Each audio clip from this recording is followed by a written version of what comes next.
Okay, welcome. So today I want to offer some reflections about the second of the three different forms of trauma according to Gabor Mate.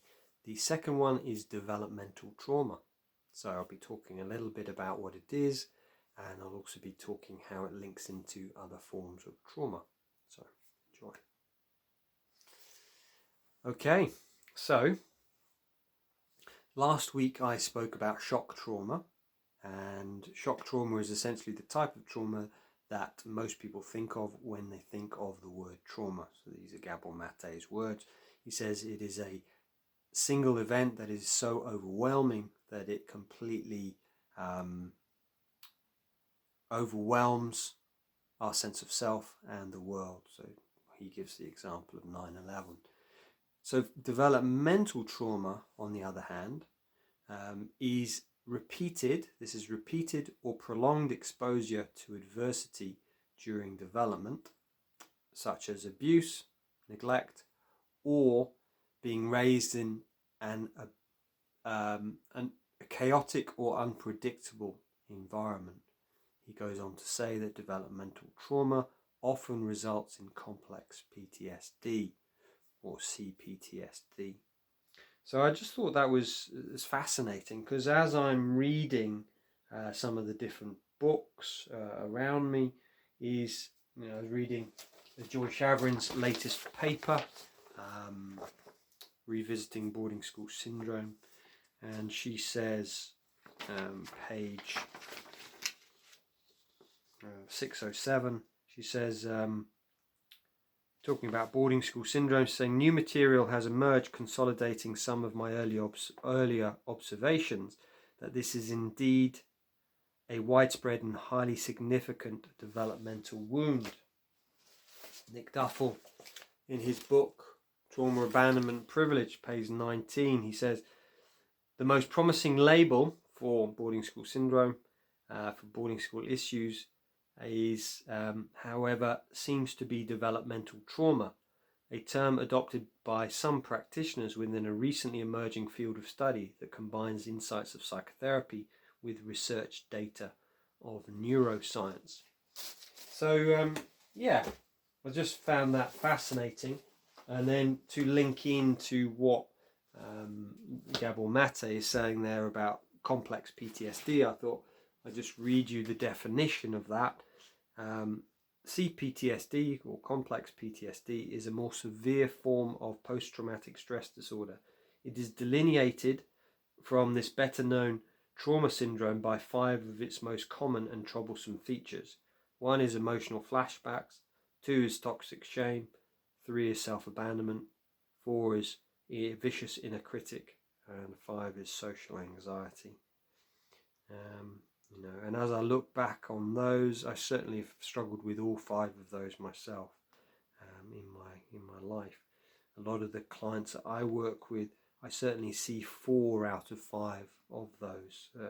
Not always the flashbacks. Some people have the flashback. So just going back over that, developmental trauma, this is repeated or prolonged exposure to adversity during development, such as abuse, neglect, or being raised in a chaotic or unpredictable environment.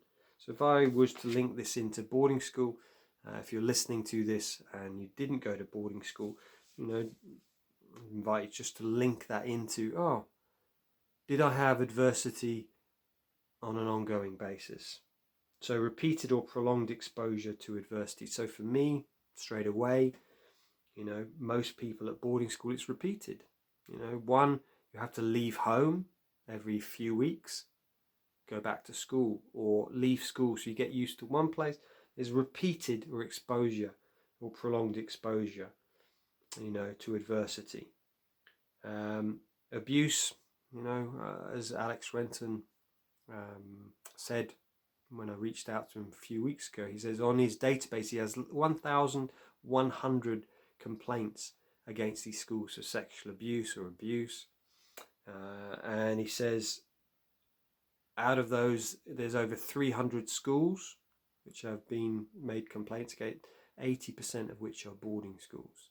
That's a huge amount. a huge amount, that there's been this abuse. Another thing is neglect here. Neglect, as Simon Partridge talks about, and that's in Wounded Leaders, where Nick's quoting him, and he's saying that there is growing consensus that among, what's he say, there is growing consensus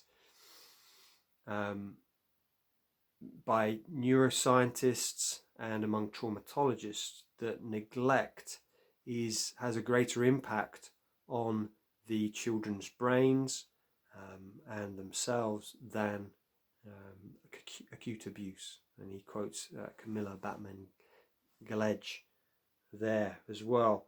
So it's this idea that neglect is actually even worse than acute abuse. And for many of us who've been to boarding school, we know that. Yeah, we were neglected. If you've got neglect, is just being left on our own. We were just left on our own with other children.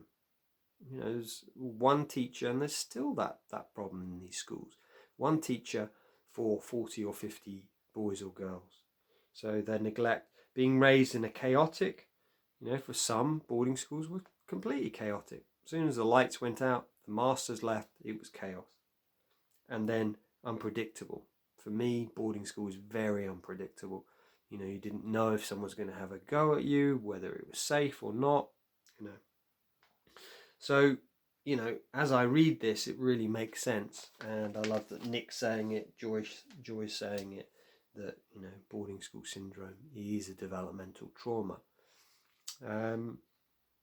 So, yeah, I think that's really all I wanted to share about this. But if you didn't go to boarding school and you're watching this, just have a look. Yeah, so development for me is, basically up to age 18. As the psychiatrist I interviewed a few weeks ago, who wrote the book It's Not Me, Dr. Annabelle Gonzalez, she's saying that, I've forgotten. I'm not sure what the train of thought I was going down. And that's something that I have from my boarding school experiences, that I often can't remember things. I just lose the train of thought. So if you haven't been to boarding school, just look at this. Right, yeah. Do I have developmental trauma? Did abuse happen or neglect happen? Was it a chaotic upbringing? And there was a WHO did a study in 2017. Over 70% of adults worldwide have experienced trauma in their lifetime. Peter Levine said, perhaps the most important thing I've learned about trauma is that people, especially children, can be overwhelmed by what we usually consider as common everyday events.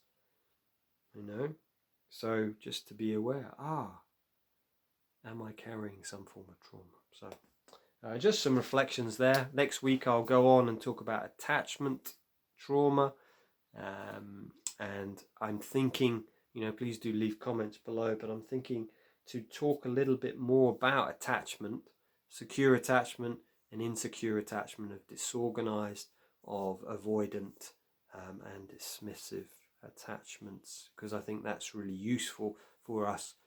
I feel that most of us as ex-boarders or people who've been through trauma often fall into the the insecure attachment. So there we go.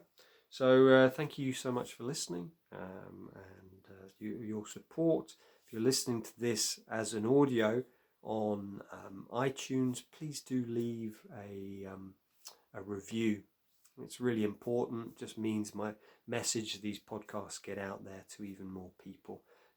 So really appreciate your support. Okay, many blessings.